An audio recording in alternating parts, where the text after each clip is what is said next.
Welcome to this episode with Dr. Dain Heer from Access Consciousness. We dive deep on how to live open, how to actually be the most expanded version of yourself and integrate that into your life. Dr. Dain Heer, being from Access Consciousness, he's not all about the philosophies. He's actually all about the tools. How do you actually integrate all this openness, this awareness, your consciousness into your day-to-day living? The last time we had him on, it was incredibly impactful, changed my life. We revel in some of the conversations and some of the shifts that have happened to me, thanks to his work. And I know that the tools that he shares in this conversation will be incredibly impactful in your life as well. If you're loving the impact the Inspired Evolution is having on your life, feel free to hit subscribe, hit that bell notification there on YouTube. Stay tuned. We love having these conversations with you. And if you're inspired by some of the conversations that are being had in this space, feel free to leave a comment in the chat section below on YouTube. We're always there. I'm always there having this chat back with you. I'm really loving the kind of the school-like effect, let's call it that YouTube is really affording. We're all learning from each other, with each other, and I'm really, really, really a big fan of that. Tune into this yummy, yummy conversation with Dr. Dain Heer and learn how to integrate your openness into a really open, expanded, full, rich, and wonderful life.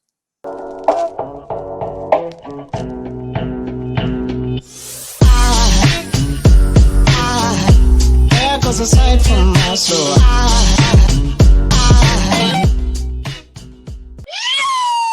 Welcome to the Inspired Evolution, and it is a treat.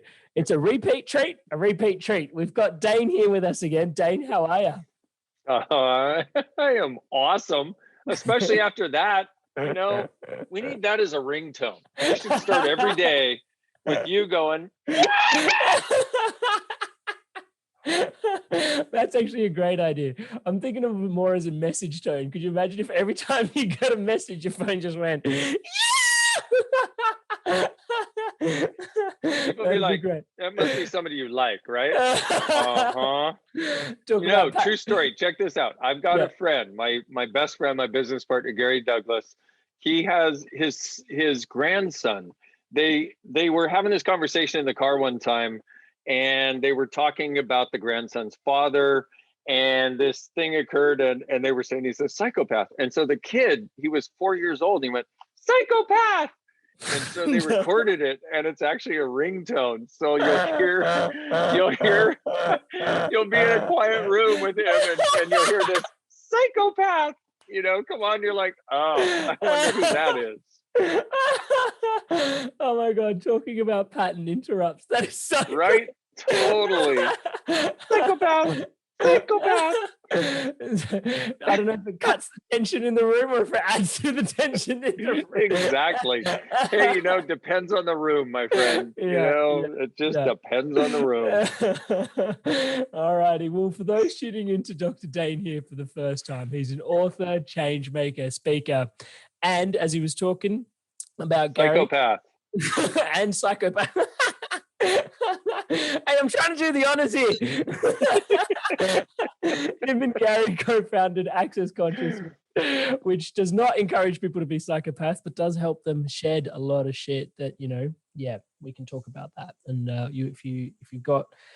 we've had Gary on and Dain on before, so there was some really great conversations about sort of untaking off some stuff that can really unleash the truest, most purest version of you, which was really beautiful conversation. So it's great to have you back. Together, they founded Access Consciousness, which is one of the largest personal development companies in the world, actually. It's in 176 countries. For 20 years, Dain's been traveling the world, sharing unique insights on happiness, relationships, and as he puts this quite profoundly, getting over the yuck and everything in between, man. And I really want to talk about the yuck here today, because it's been, for many tuning in, it's been a yucky year. It's been a year of yuck. Like, I don't know what it's like where you are right now, but Melbourne here in Australia, we've had some of the toughest restrictions in the world. And it's been interesting. It's been great to sort of feel like we're part of the penal system. Again. Yeah. The first time I went to Australia, they were like, do you have a criminal record? I'm like, do I still need one to get in? So, I'm just saying. Yeah. Just kidding, Oz. I love you guys. Just kidding. I But there eat is some truth. Vegemite, just, I'm trying to, engender myself to, the Aussies at this point, try to make up for the damage done. But really, that's exactly the thing. It's like Melbourne has been, the lockdowns you guys have just been really intense. And how many deaths have you had? Like very few. Not that many. But hey, but now here's an interesting thing also. If you notice, like I'll bring up that energy and people go to this whole other world. And so part of the reason for bringing it up is to acknowledge that, because you bring up something and don't say it, people just kind of go there and then they're like, wait a minute, where the heck did I just go?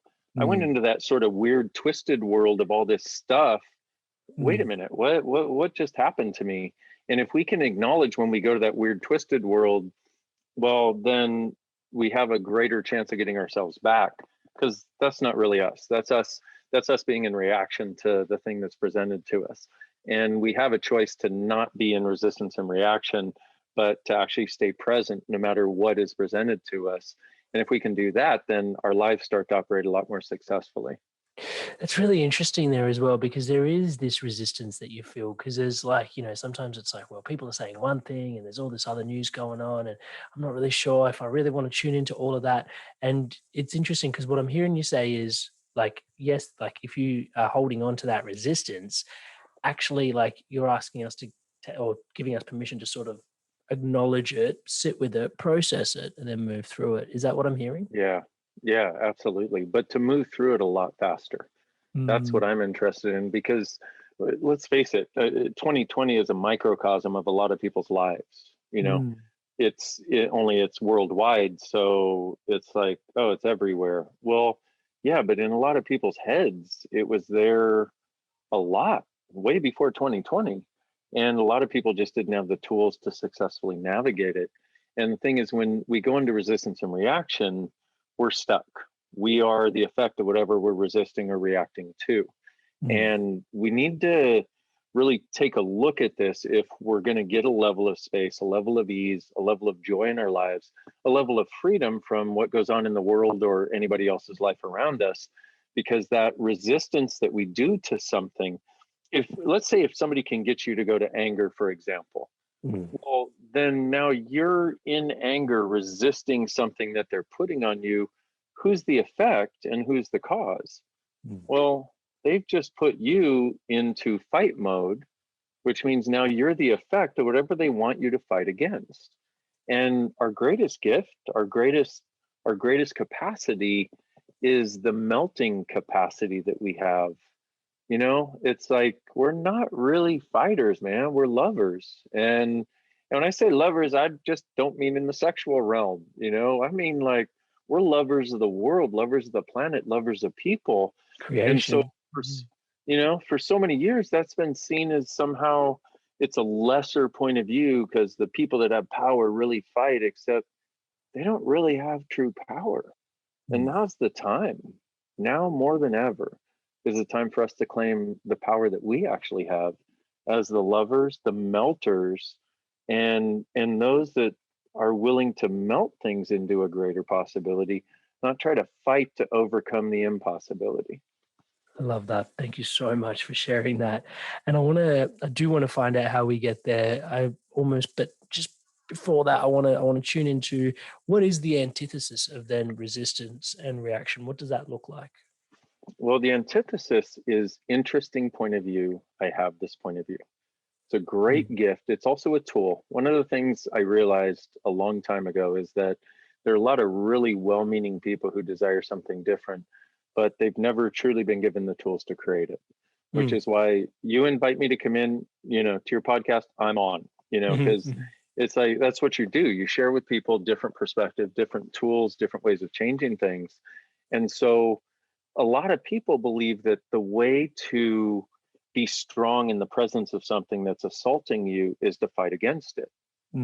But that is far less effective than lowering your walls and barriers and just saying these words: interesting point of view. I have this point of view. And you give it a moment to whatever energy's up. And believe me, I would love to say I'm not somebody who wants to go into fight and kill mode. I am, okay, but I use this. So I haven't killed anybody yet that I know of. But so it works. Exactly. Proof that it works. You know, so you get present with it, get a sense of the energy again, and you go, interesting point of view. I have this point of view. And it usually changes. And then to whatever energy's there, you go, interesting point of view. I have this point of view. Interesting point of view. I have this point of view. Interesting point of view. I have this point of view, until you no longer have a point of view. And you stand there, and sometimes you can feel like a marshmallow.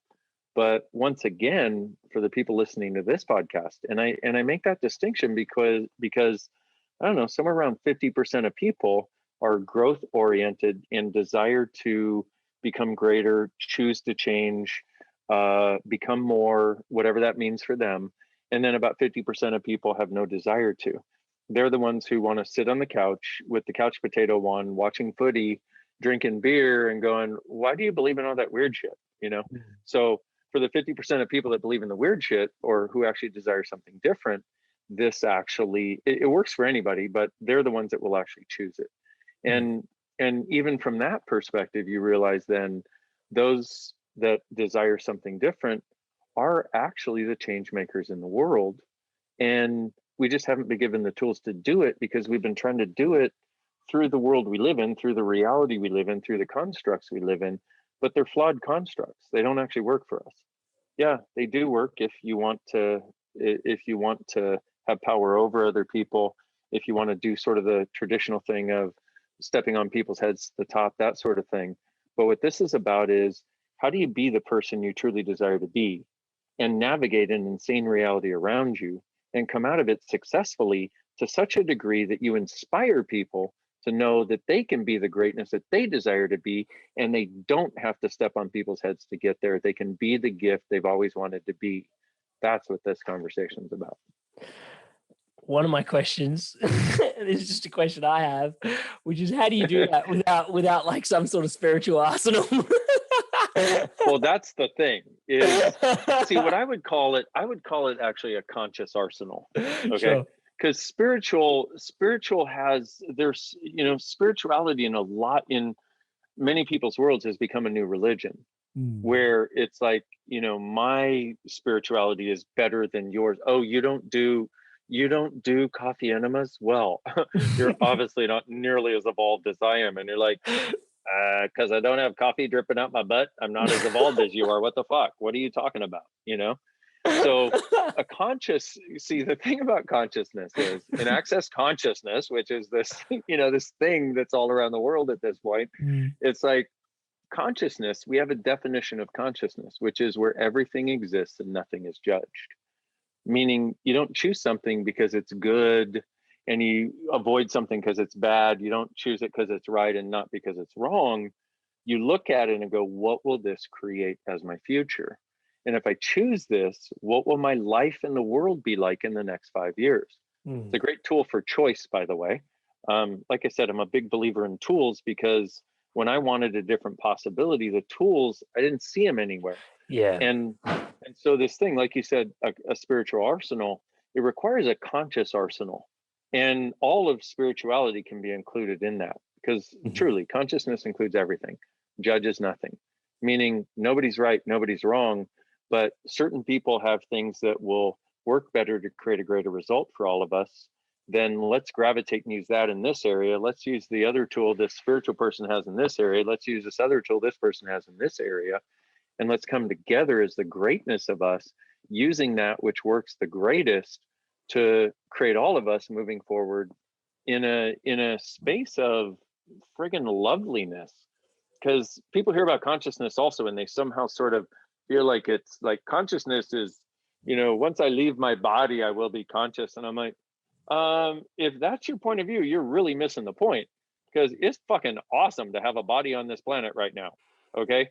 It's like we've got ease to a degree that we have never had before. We have insanity to a degree that we have never had before. But if you can be entertained by the insanity and enjoy the ease and bring that into your life too, it's like you got the best of both worlds. I mean, it's friggin' awesome, you know? So it's like, let's enjoy being alive. Let's create something different from enjoying our lives, like truly enjoying our lives. Not, I only feel good if I meditate for 12 hours a day. Otherwise, I feel like I haven't done enough and been enough. It's like, no, I feel good because I woke up that day, and I'm grateful for having woken up that day on this beautiful friggin' planet that is gifting so much all the time, and watching all the insanity go around and realizing that's insane, and I don't have to buy into any of it. How did I get so lucky? I love that. And so one of the questions that comes up for me is, I've been exploring this, and I don't know what the hard and fast definition is of consciousness. And I know it's probably something that it's like, how do you define spirituality? How do you define consciousness? Maybe these topics are... I just gave you one. Yeah. I gave you. There it is. You found it. Oh! And you're one of the things that I'm hearing through the conversation, especially with the tools that you've introduced to navigate our relationship with consciousness, is a lot of it is self-communication.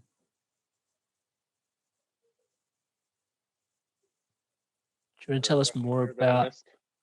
Yeah, I'm just realizing. And so in that space, like, what is I guess the efficacy of self-communication, and just can we just explore the topic of self-communication? Well, for me, it's because we have a lot of self-communication that doesn't go anywhere except someplace we don't want to go. It's actually about vulnerability with self, from the space of, and a lot of people think vulnerability is a weakness. From my point of view, vulnerability is one of our greatest strengths. And when you have no walls and barriers up, needing to prove who you are, needing to prove what you're not, when you're willing to go, hey, I got some great stuff going on, I got some crappy stuff going on, but here I am, warts and all, willing to show up to the best of my ability.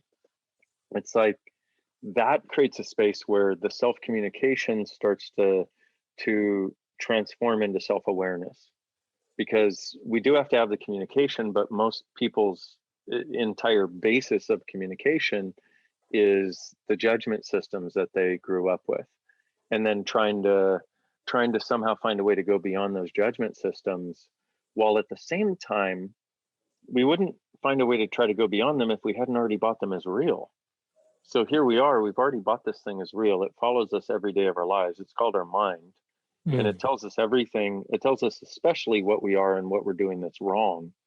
And then we try to somehow come to some other place where we've got some actual communication with self, some actual awareness of self, but it's still 99.9% of it is based on judgment. We need to break the judgment machine if we're actually going to get in true communication with self, because true communication with self would not have a judgment attached, would not have a right or wrong, would not have a good or bad. You wouldn't look in the mirror and start judging your body for what its deficiencies are every day, unless you had a communication system based on judgment, where you're trying to achieve what is right and never achieve what is wrong. We're fully capable of going beyond it, but it takes some concerted choice and effort, and really a demand on our part, because we've all bought into it. It's not something that just a few people have bought into. It's endemic in our world, but it's also what's been killing us, and what's been separating us from other people, and what's been separating us from ourselves, and the joy we could have with ourselves and with each other, and the gratitude, and all of these things are based on that judgment system that we have adopted as though it's a necessity for staying alive, when it's not. Yeah, thank you so much for sharing that. One of the things that comes through for me is I've recently been sitting with in this moment, I'm realizing that judgment is somewhat of a function, or facilitates, or that's interrelated with competition in some way. And our society, especially capitalistic society, is dependent on competition, like you said, to push people's heads down to sort of get to the top. And it's something that recently I've just been having massive personal shifts around, is just, I'll notice, like, even on the journey of inspired evolution, like I'll see things and it'll be like, okay, how do I, and it's like and it's like, wait, what do you mean better than that? Like, just relax. And it's like, how do I cooperate? And so I've trying to like seriously rewrite internally the competition conversation into a cooperation conversation. And it's been really remarkable just sort of sitting from that space and going, okay, like when I judge something as being external, it's like, oh, that's like, from there I go, oh, like immediately, how do I, trump that to make it better? Or, and it's like, oh, I don't really know how to figure that out. But then as soon as I go cooperation, it's like, oh, something amazing is happening over there. How do I support that? How do I engage with that? How do I, and it's like, okay, cool. Like we're all in this together. How do we get, and it's, it's vulnerable for me to share that because, like, obviously, Inspired Evolution, you'd think was always dedicated to cooperation, and in many ways, it is, right? Having people on share their insights, but even internally, I noticed that, one of the things I find myself saying when I'm coaching people is also, "Did you ever stand a chance?" The way society's wired, again, like these things, like judgment, competition, they're kind of impregnated in the fabric of how the social constructs of the cultural norm are out there. So I'm kind of diving deeper into that space of cooperation, and I think that tool that you've given us is interesting point of view. I have this point of view. Even sort of having a look at that point of what your own point of view is pretty remarkable, because from there it's like, oh, this is my point of view. It's like, oh, actually, I'm still kind of competing with things, and it's like, well, what is that really serving me? Like, do I feel more whole when I'm in competition, and does that really define success for me? Yeah. Well, and I'm really grateful you're bringing up the conversation because you have the vulnerability to bring that up and explore past it, and a lot of people in their own lives don't even want to know that that's a factor when it is, because once again, the people listening to this podcast, they're not wired that way, but we're taught that we need to compete to get ahead. We're taught that we need to compete against other people in order to survive. But then now we're in survive mode. And the thing that I found about competition is you wouldn't compete with somebody else unless you'd already decided they were somehow greater than you. Which is, oh, I see, And so what we do in Access is I would go everywhere you decided they were greater than you, will you destroy and uncreate all of that? And if the answer is yes, then we do something called the clearing statement, which takes way too long to explain. And people are going to think, what were we talking about before? What was it? What was the word? I forgot the word. Darn, I forgot the word. It was a good word to use to describe.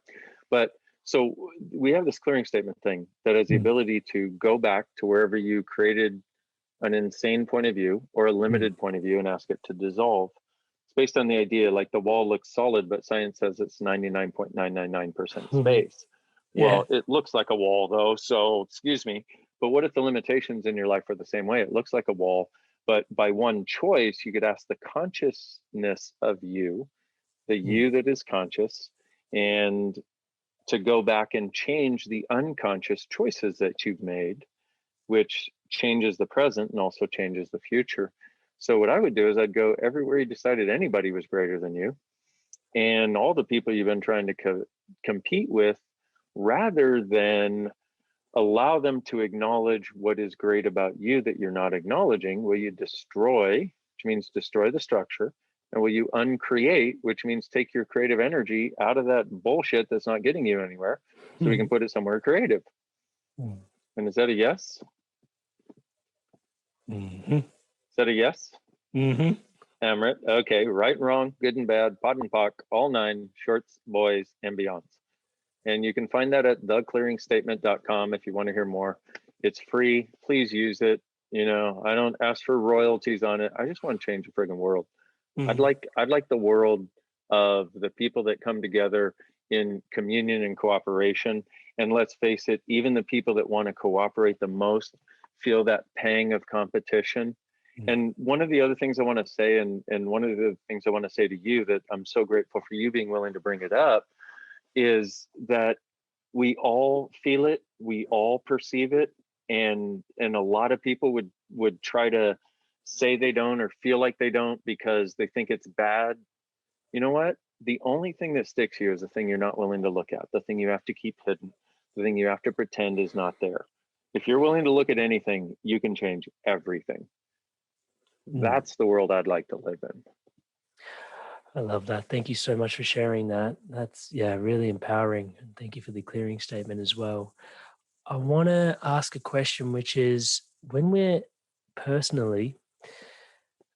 it comes to looking at things, either for me, things are going supremely well in one place and it's like, shit, like I'm overflowing with gratitude around this. And it's like, let's just take a second to look at like, what is actually going on here?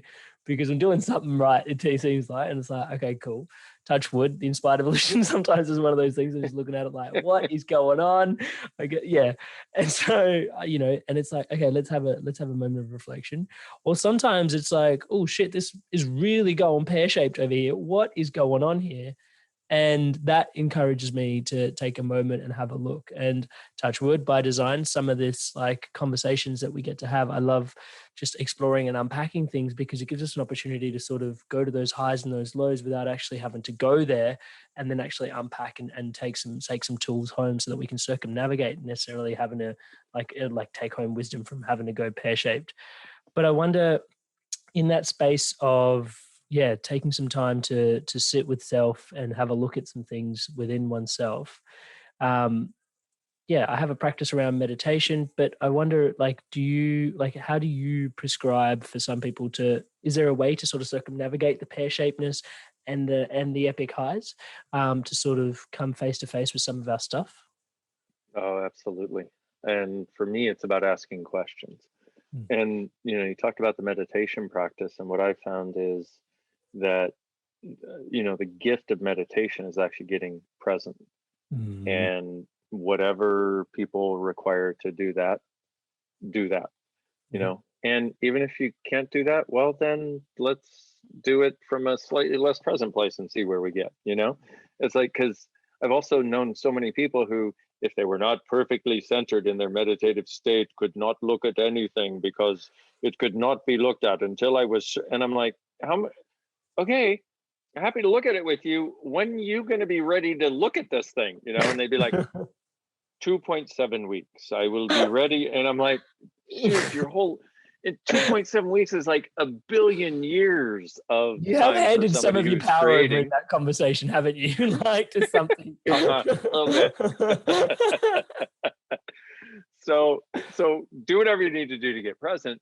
But then what I do is I ask questions, and I found, because a question always empowers, an answer always disempowers. If you decide this is this, guess what? That's all it can ever be for you, because of it's just the way it works. I'd say, because like I have some profound thing, it's because of the power of judgment, decision, because of our power, basically. If you decide, for example, money is difficult, or this person's greater than me, that's all you can see until you change your point of view. And so for me, what I do is I go, okay, for any situation, I go, okay, what is this really? Even if I haven't been willing to look at it before, what is this really? What do I do with it? Can I change it? And if so, how do I change it? And it boils it down to 4 relatively simple questions, because a question always opens up a doorway to our awareness. What most of us have been taught to do is to come to conclusion about what something is, and then based on that conclusion, we either mount it, kill it, fight it, or run away from it. Hey, but at least we've expanded the options, because we all know that men have 2 options, 2 choices generally before this conversation, which is mount it or kill it. So, at least we've expanded to fight it or run away from it, which I think is helpful. Okay, that was a joke, by the way. We're inspired, that. We're evolving. That's right, exactly. But if you ask those questions, what is this? What do I do with it? Can I change it? But you be present with each one. But you don't look for an answer. Here's the other thing about a question. Most people think if I'm asking a question, it's get an answer. Well, yeah, that's what you were taught in school, but that was because of the function, the format of school that doesn't really apply in life. If they were teaching us for our life, they would have said, ask this question, what is this? Cool, now be present for a moment, just give it a moment, give it a moment. Okay, cool. Now, there's something in your world that came into your awareness. Now let it go live your life. Now the next question, what do I do with it? Ooh, that's the one where you really start thinking and figuring and pondering out. Stop thinking, stop figuring, stop pondering.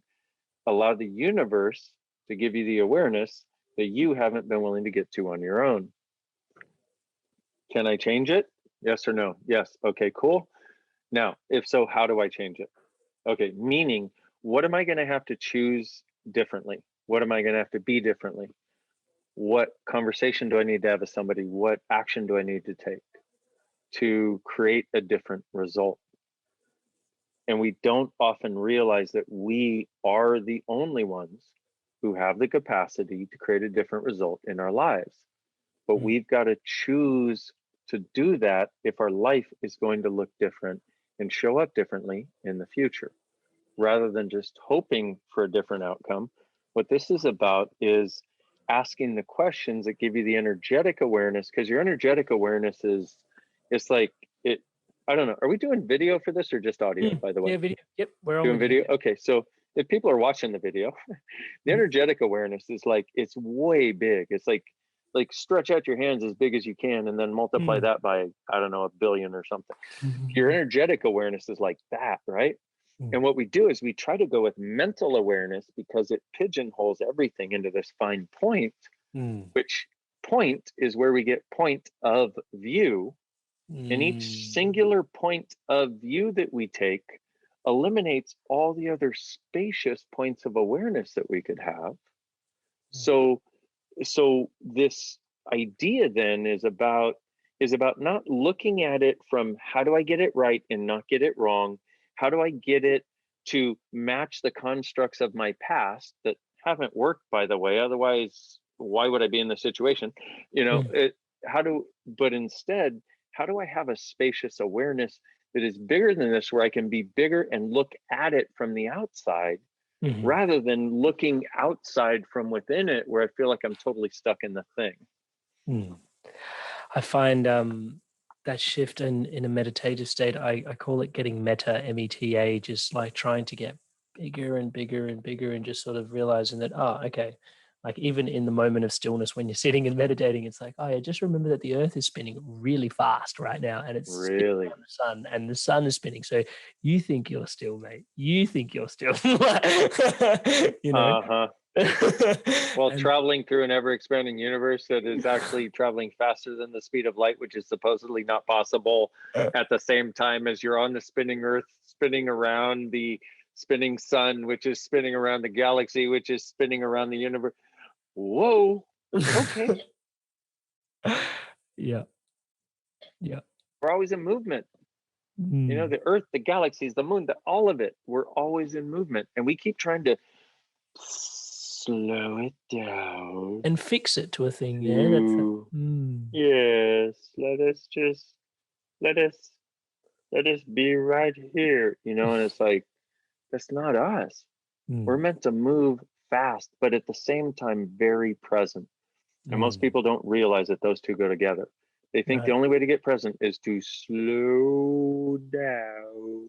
And people ask me, do you meditate? I'm like, yep, every moment of every day. I'm like, no, you don't understand. I mean, like real meditation. I'm like, you don't understand. I'm talking about real living. I am so friggin' present in every moment of my life that it is very similar to most people's meditations. And they go, well, you're dissing meditation. I'm like, not at all. I love meditation. I think it's brilliant, but I like to move when I do it. I like to live when I do it.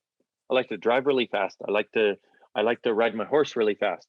I like to commune with the earth. And at the same time, the speed does not diminish the dynamic presence that I have. And at the same time, sometimes I like to go really, really slowly and present with the earth and with every molecule of every like plant that's around me, and every molecule in my room, and every molecule in my house, and every molecule in the land outside and the water outside, and all of it. We are meant to be all of it. We're not meant to have one speed that is the right speed. We're meant to go really friggin' fast and really friggin' slow when it's time to go slow, but to be present with all of it. That's us. I love that. Thank you so much for sharing that. And yeah, the conversation that's really dropping in for me is just noticing every time I ask a question, there is an innate impulse to fix into an answer. And I can feel how expanded a question really is. And it always is. Good coaching, yeah, it's always great. Questions are very powerful things. But then realizing just this impulse to, now that I've asked a question, what is the answer? And I almost, if I'm honest, I sometimes drive myself insane looking for answers. Mm-hmm. Yeah, and I can just notice how it would be, or it's feeling relieving to realize that actually just ask the question, potentially just let that be your process rather than having this A-B process, which is, now what's the answer? And the minute I say, I ask a question, the word because comes in straight away into my side. It's like, because this, it's like, why is the grass green? Because photosynthesis. Why, why does this work? Because, and it's like, oh, whoa. That's a pattern you've dropped in. So just to soften that because and just sort of ask the question and just allow myself to revel in it and feel the energy of things and sort of, well, I'm really enjoying that. Actually, that's a take home for me. Cool. And part of the thing is, it's like, if we well, there's two ways I can say this, and I'm not sure which way to go, but let me put it this way. It's like, if we truly trusted that this benevolent, phenomenal universe has our back, Yo, why would we ever try to limit the question with the rightness of our conclusion?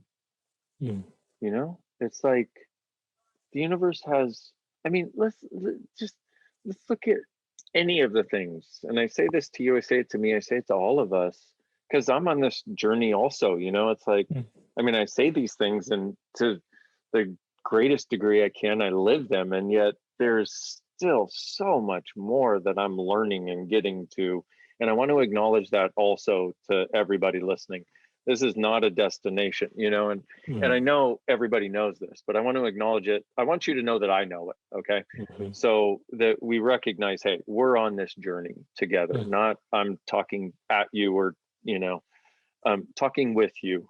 But it's like, I mean, think of any of those things that we have asked for, where you asked for something or thought it could show up in a certain way and it showed up in a way more miraculous way, or something that showed up way faster than you thought it could, or that was just awesomer than you thought it should ever be able to be. And you're like, oh my God, this is awesome. You know what I mean? But that's when when for some reason, we're not trying to control that outcome. And notice how, I see your smile. I notice my smile, like my body lights up energetically. I'm like, fuck yeah. Like the way you started. That,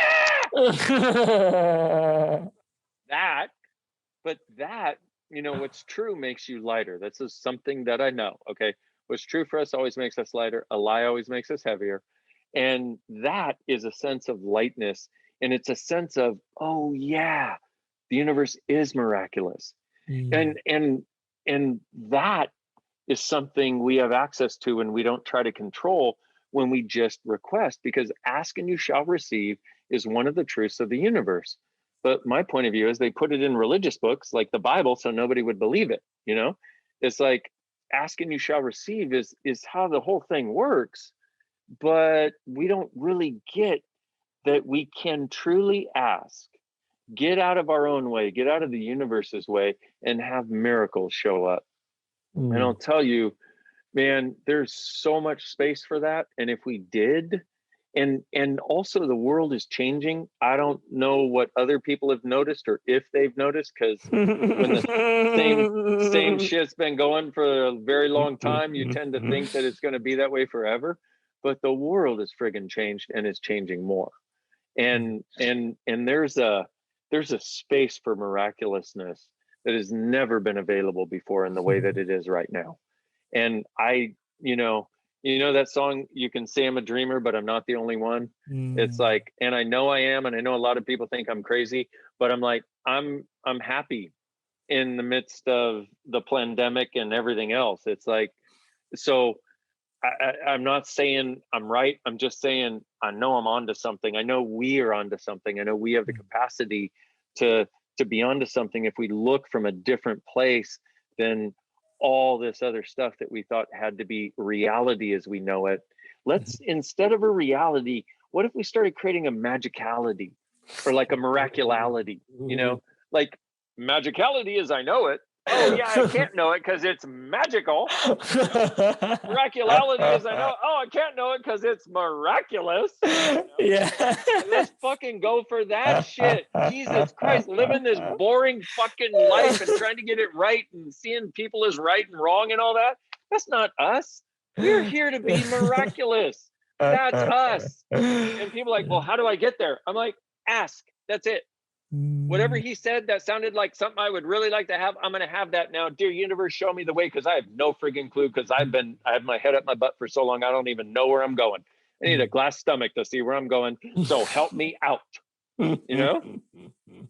And by the way, my favorite sound is, you know, that popping sound your head makes when it finally pops out of your butt, you know, after you, you know, like it's my favorite sound in the world. I'm like, when I hear that, I'm like, yes, awesome. Let's go. Let's go someplace different. Let's do something different and way more fun. What is it? Does it go like? Is that... Exactly. That. This is Dain's favorite sound. Perfect. Brilliantly done. I'll record that and send it to you for your ringtone. Thank you. That's exactly what I was going to request. Thank you very much. Oh man, thank you so much. And dude, that has been one of the biggest meditations I've had recently. The preface of what you were sharing was this topic of conversation that the universe has my back. Like the universe is my greatest ally. Even when I asked that question and boom, thank you so much. I'm just realizing this. I didn't come up with an answer for this. And this has been the energy work. I'm not really sure. Anyway, Amrit, just say your question.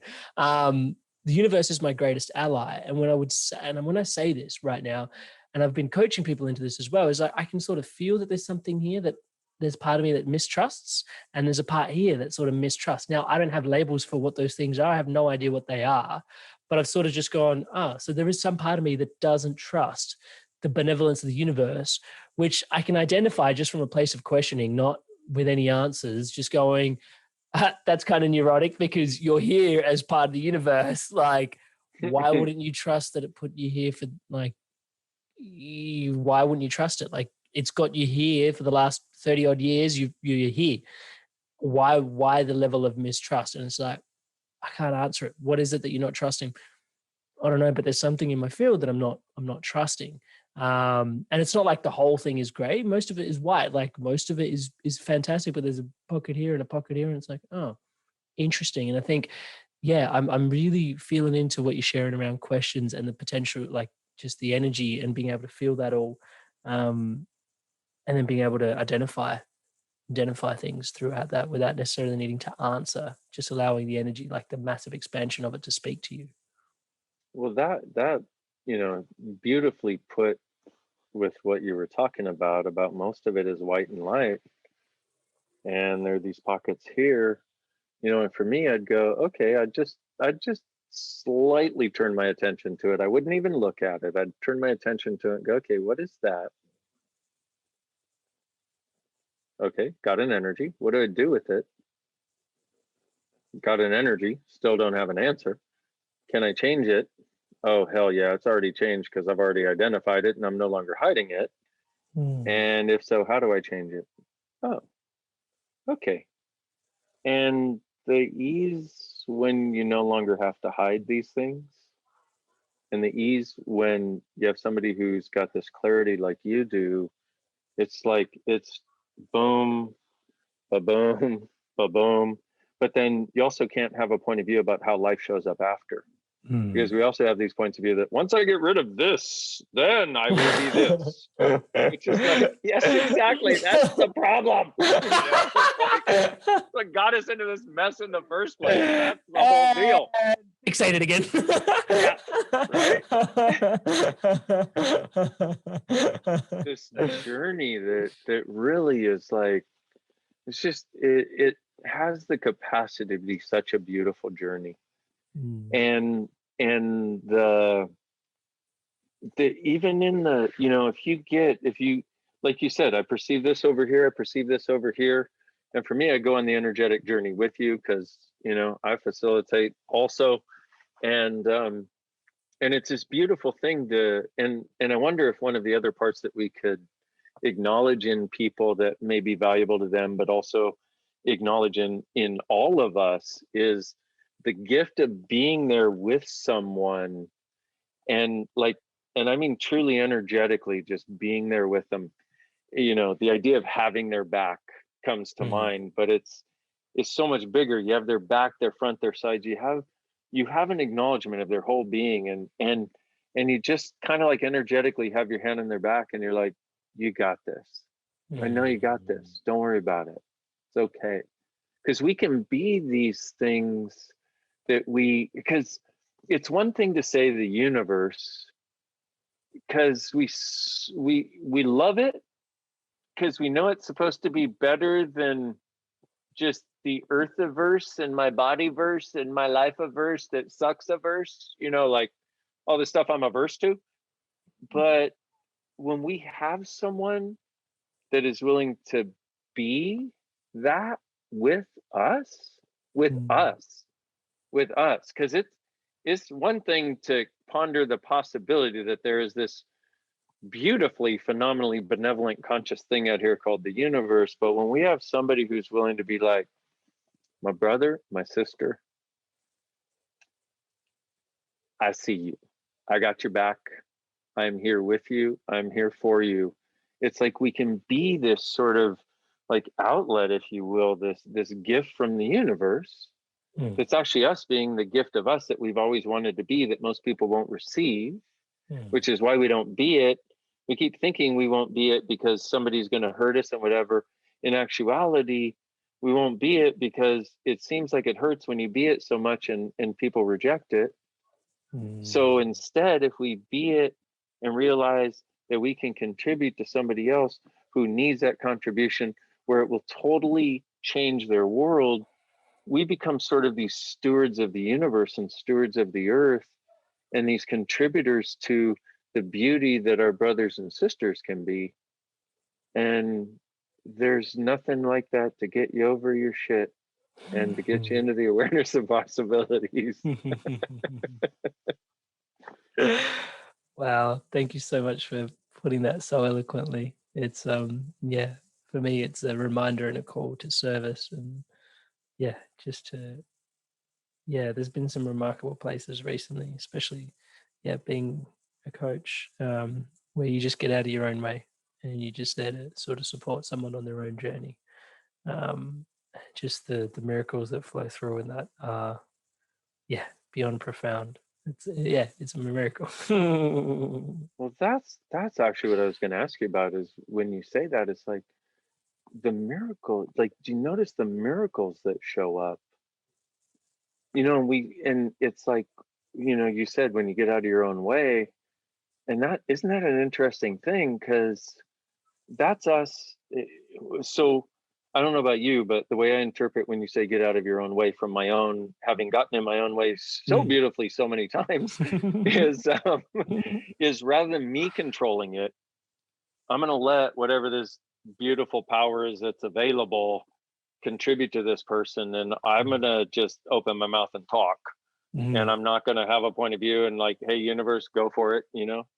But isn't it amazing the miracles that show up, which is exactly what you said, when we're not doing the mental control bit. And it's as though we go, oh wow, the universe is amazing. And my question is, how much more amazing is a you plus universe combo that you don't have to limit by thinking, by trying to manipulate into the smallest common denominator, by controlling anymore. How miraculous is that combo? Because you're the one with the body here, you're the one with the mouth here, you're the one that can say things, you're the one that can energetically deliver things that somebody will actually receive, because they don't get that this infinite thing called the universe is going to be contributing. But if it comes through your body and it comes through your mouth and it comes through your energy, that they might actually listen to and receive a change from. That's fucking miraculous. It totally is. I actually, I just want to explore something with you here, which I remember the first time I was going to go speak on stage for 6,000 people. And I had the blessing, and again, the universe and its infinite wisdom, had having a very dear brother who's one of my favorite musicians. I'll probably just call him out. Hopefully he doesn't mind me sharing the story. His name is Murray Kyle. He's here in Australia. His music I love. And he was staying with us, and we went out to coffee one morning, and I've watched him perform live so many times, and no matter how big the audience is, it's intimate. It's just super intimate. There's no him up there and them over there. It's just like, it's a circle of friends, and everybody's just like, everybody's making the music, like everyone's singing along, and it's just like, and afterwards, obviously there's a lot of people coming up, like aggrandizing him, saying, "Hey mate, like, thank you so much, you're incredible." And I remember just watching, this beautiful brother of mine, and just the grace with which he accepted the thanks, didn't deflect it, and just really just the energy with which he took it all in the stride. And there was at no point there was just like zero ego, and that's just my humble perspective on it. He's probably got his own story on it, but that was my reflection on it in the moment. Like, there was nothing that sort of went, "Ha, yeah, I did that." And it was just like, and so I dropped in with him, and I was like, "Look, I'm about to, I've done a few speaking engagements before, organizations, charities, schools, all good, even construction sites and stuff like that. But this is like a big audience for me. It's like 6,000 people. And I know that there's going to be a lot of love and adoration coming back my way after I've done the talk, because I know I've designed it to be impactful. I want to ask you, how do I navigate this piece of like ego humility? It's like this consistent stance. For me, the humble space is like an open space, right? The ego space is that kind of fixated sort of space. And I remember we were having coffee just around the corner from my house, and he took a moment to sort of just sit with my question. And the response that I received, and I fell in love with this, was actually, the music comes through the best when it's not me. Like, it's not actually me. And it's just it's just expression for what expression is. And so when people are coming and thanking me, yeah, I'm also giving thanks to expression, right? Which is, in this conversation, universe, right? Like, I'm also right there with them, thanking the universe. And I remember that, and that has been a piece of advice that has carried me through so much, which has just been, yeah, really, really, really, really supportive. I just felt compelled to sort of share that just on the back of what you were saying. Friggin' beautiful and well and succinctly put. That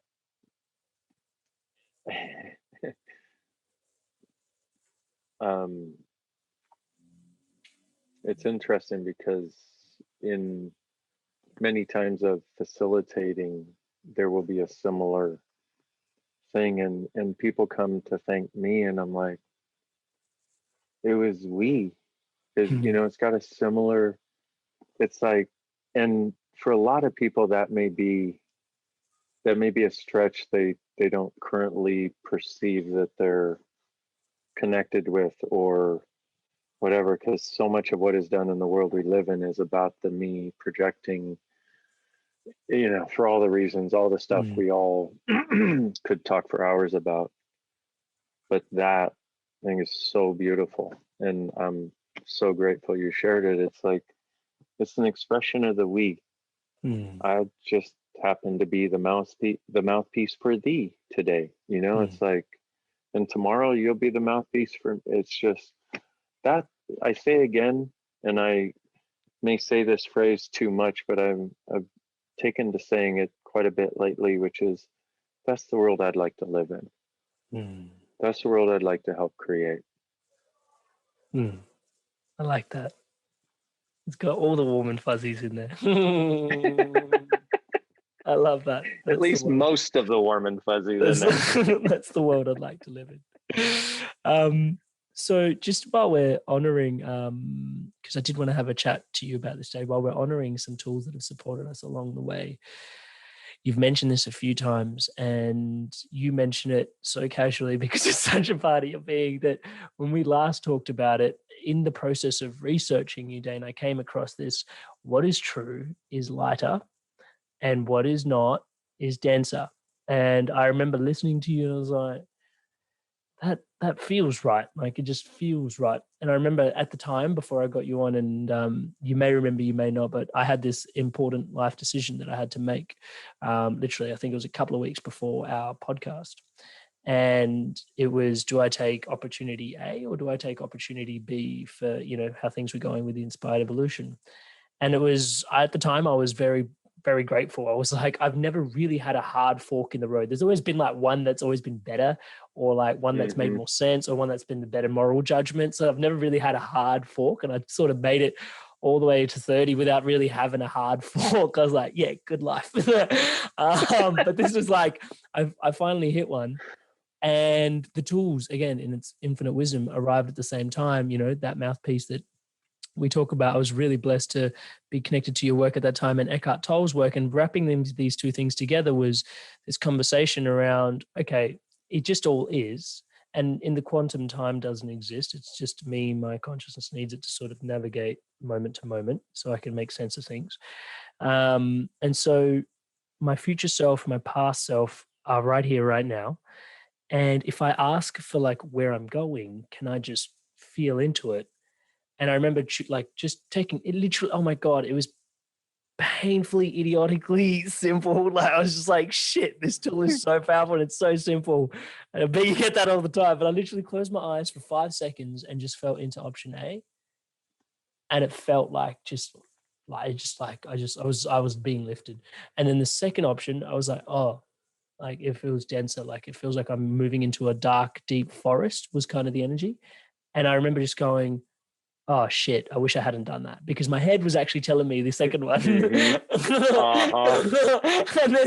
then I was like, oh, but this seems like a risk and like a weird thing. But it's like, you just asked. Like, why would you ask? And I was like, maybe that's what was meant to happen. When you flip and the coin's kind of flipping, and then you're like, oh, I really wish it was tails. And it's like, oh, it's tails. I wanted tails. And it's like, oh, fuck, it's heads.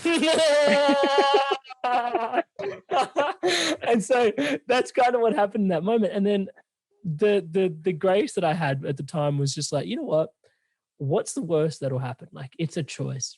Like, it's legitimately a choice. And I'm just gonna, we're on the Inspired Evolution. You're learning these things all the time. Like, this is going to be one of those big life tools that you put into practice and see where it takes you. So happy to say that yes, I did take option A based on the work that you shared with me. And just taking a moment to acknowledge, like you said, there is so much work in the personal development space about theorizing, philosophizing, sharing these ideas. But where the rubber hits the road, we need tools. We really need tools. Yeah. And I just want to honor you and thank you for that, brother, because the tools you share are simple, and simple is powerful. That's like one of my mantras. If someone's overcomplicating things these days, I'm like, what are you selling me? Like, I'm not buying it. Totally. Me too. And so I just want to take that moment, because legitimately it's been about 14, 15 months now. And that decision has been one of the best decisions I've ever made. Awesome. And I just want to thank you. I just really legitimately just want to thank you for the tools and the insight for that. So welcome. I can't tell you how wonderful that is to hear. That's why I do what I do. But exactly like you said, it's like, oh, it's too fucking simple. Wait a minute, can't work. I was too simple. But you're like, dude, really? This one feels like, as you said, being lifted up to the clouds. The other one feels like being stomped on by dirty elephants.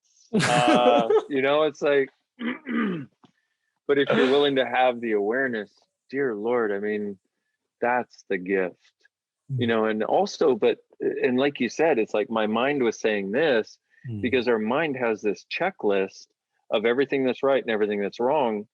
And here's the weird part is, excuse me, anything that's miraculous or out of the box, anything that your mind can't define, it says no to.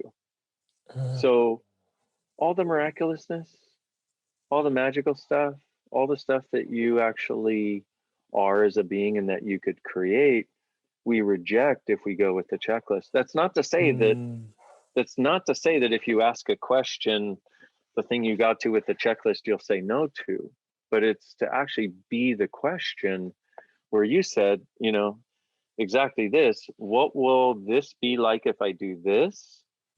5 seconds, get the sense, lighter, heavier. What will it be like if I do this? 5 seconds, get the sense, lighter, heavier. And it's really apparent with most things that we might choose. And so one of the other questions I give people to sort of make that a little more, I don't know, specific in their world is, if I choose this, what will my life be like in 5 years? Lighter or heavier? If I choose this other thing, what will my life be like in 5 years? Lighter or heavier? Or if like you have a choice between choosing something and not choosing it, if I do and if I don't, you do each one individually, what will my life be like in 5 years? Which is that space that you were aware of. And I gotta say, I'm so grateful. You have no idea how many hundreds of thousands of people, and I mean literally, we're probably up getting into the millions category at this point. Okay, how many hundreds of thousands of people have shared this with, who were like, yeah, but it just kind of sounds too simple. Like it should be more complicated. You know what I mean? And I'm like, to have you take it, use it, and also see or perceive the space that's available. That's the gift for me. That's why I do this. I want people to have access to these tools, navigate world. If I can, Dane, like at the time, even the first 6 months, I legitimately felt like I'd made the wrong decision. It wasn't until COVID hit that it was like, oh, this is like this is the best decision anybody could have ever made to have navigated this time. Like everybody's stuff is like, just people are losing jobs left, right, and center. Like all this stuff is happening. And it's like, this decision you've made, my coaching business went from 5 clients to 25 at this time, like just everything, like it just, and it went gangbusters. But because of unforeseen circumstances that my mind could never have ever felt into. Like, I don't know if COVID was always going to happen. I don't know any about that. But that's question. Just stay with the question. But when I felt into it energetically, that was the message I got, and I went with it. And until something like extraneous as this happened, it was like, oh my God, I'm so glad I made that decision. And I followed that lightness, not the heart and heaviness, because I can now look back and go, if I made that B decision, the second decision, I would have been really screwed. Actually, is probably the best way to put it. Yeah. So it's been a remarkable time, and these tools have really helped navigate it. Awesome. I am so glad. And we have a ton more tools. I mean, we do that that's part of a big, I don't know if I would say it's a big part of what we give people in classes and, whatever, workshops, whatever. But it's like, I'm so glad you put the backstory to that, or the follow-up story to that, because that is one thing that most people, they have no sense of how to create a different future, even though they want their future to be different. And they're trying to use the same tools that got them to where they are, even though they don't really like where they are, to try to get someplace different. And this one really simple thing can change the whole landscape of that, because if they really get the sense of this choice is lighter, whichever choice it is, and they head in that direction, what happens is they start having more lightness in their life, because when you're heading toward a future that is similar to, oh, I don't know, the future that the Titanic was headed toward, you know what I mean? It's like it starts compressing and you can feel it energetically. And this is the thing, is we're far more energetic beings than we've ever acknowledged. And so you can perceive, it's not actually feel it, it's actually perceive it. You can perceive that contraction long before it actualizes as your living, breathing, day-to-day reality. And if people would just, if they could just get that little thing, and then use whatever other tools are available out there, but also, if you create a future that's going to go like this and is really expansive, well, you start perceiving that before it becomes your day-to-day living reality too. And your life starts getting lighter and you don't even know why. And then all of a sudden, you know, it seems all of a sudden 6 months later, 8 months later, you've got this totally different life and you're totally prepared for this thing that we're going through in the world. And you're like, holy shit. And you look back and you go, wow, had I zigged instead of zagged, I would not have gotten there. You know, and then a lot of people hearing this go, well, I want to make all the right choices, not the wrong ones. I want to be not the bad parts. You know, which is not the place to go to. The place to go to is, okay, starting right now in this moment, I'm going to lower all my walls and barriers.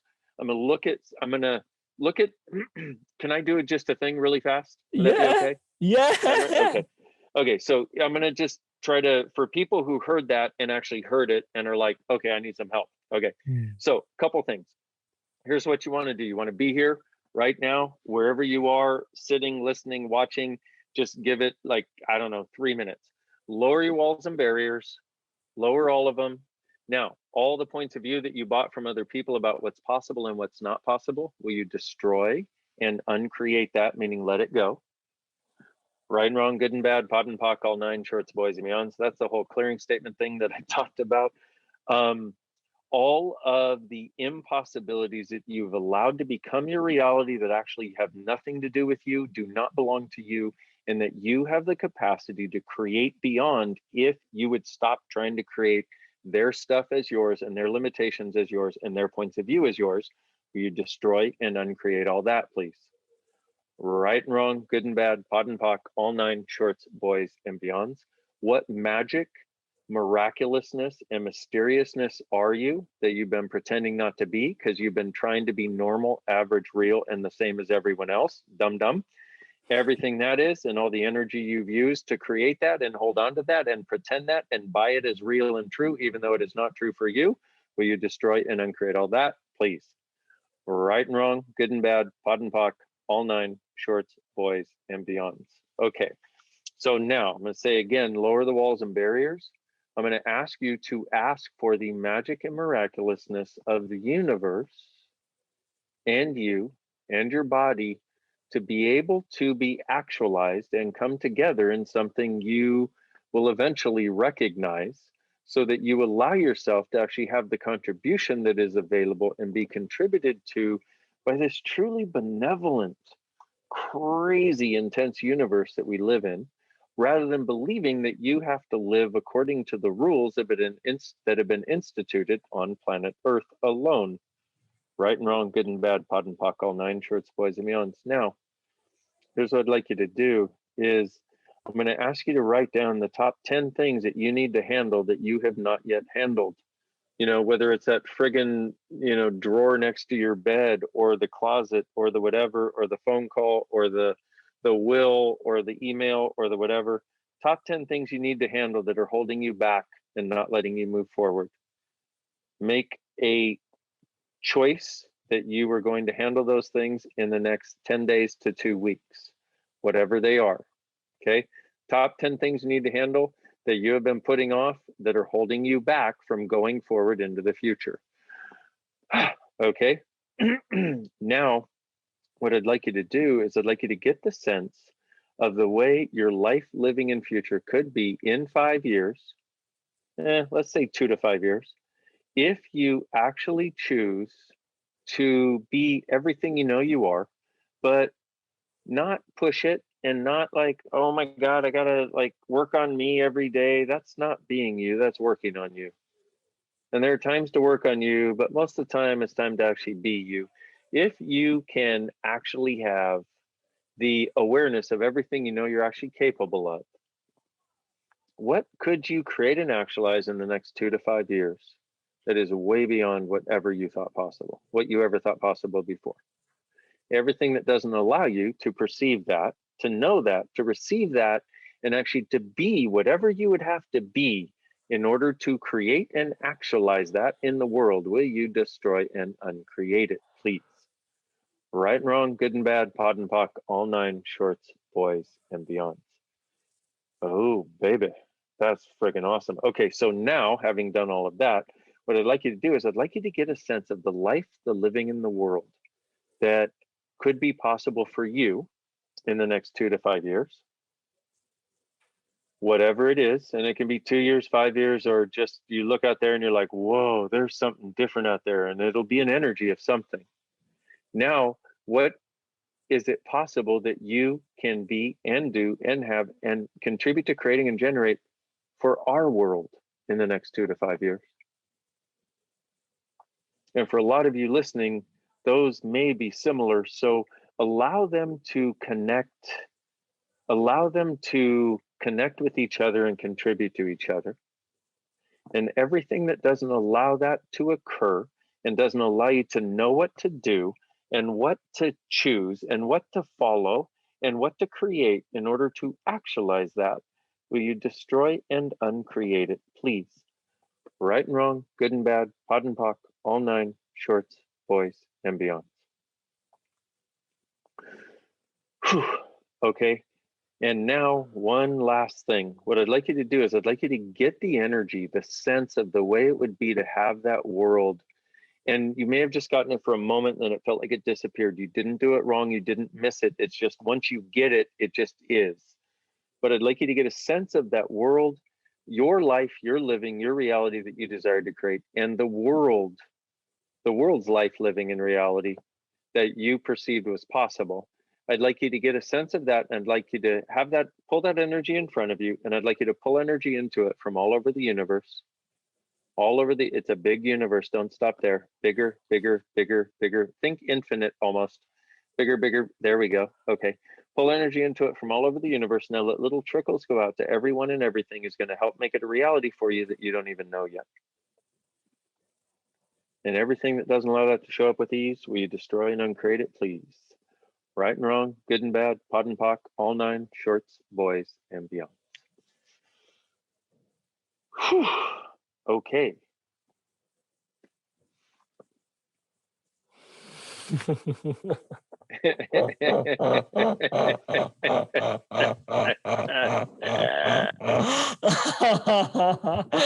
Jade. Yeah, magic. I love it. Takes one to know one, my brother.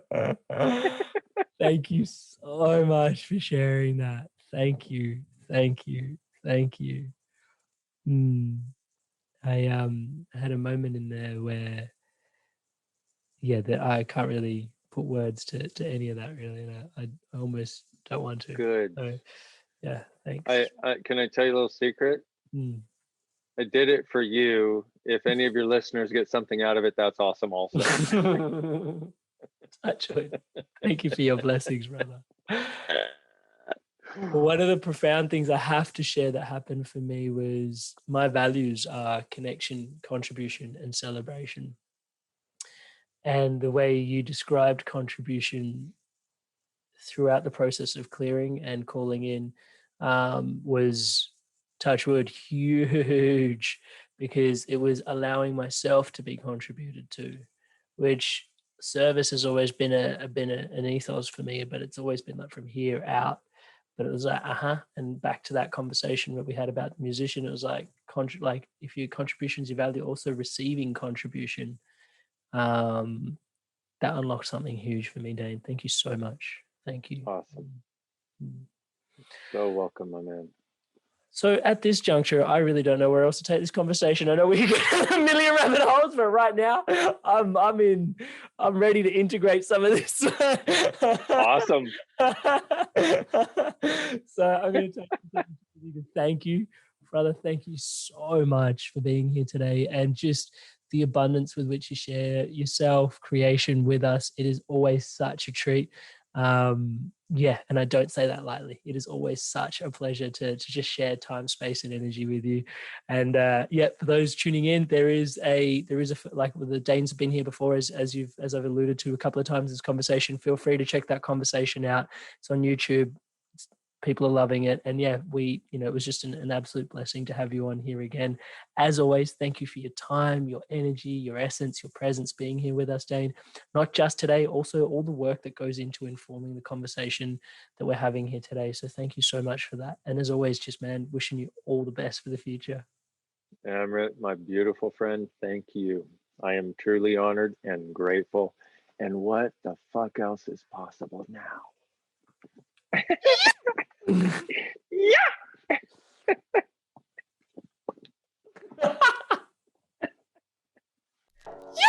Hey guys, if you enjoyed this video, give it a like, leave us a comment. And if you want to stay in tune for new episodes launching every Monday, hit subscribe, and I'll see you in the next video. Stay inspired to evolve.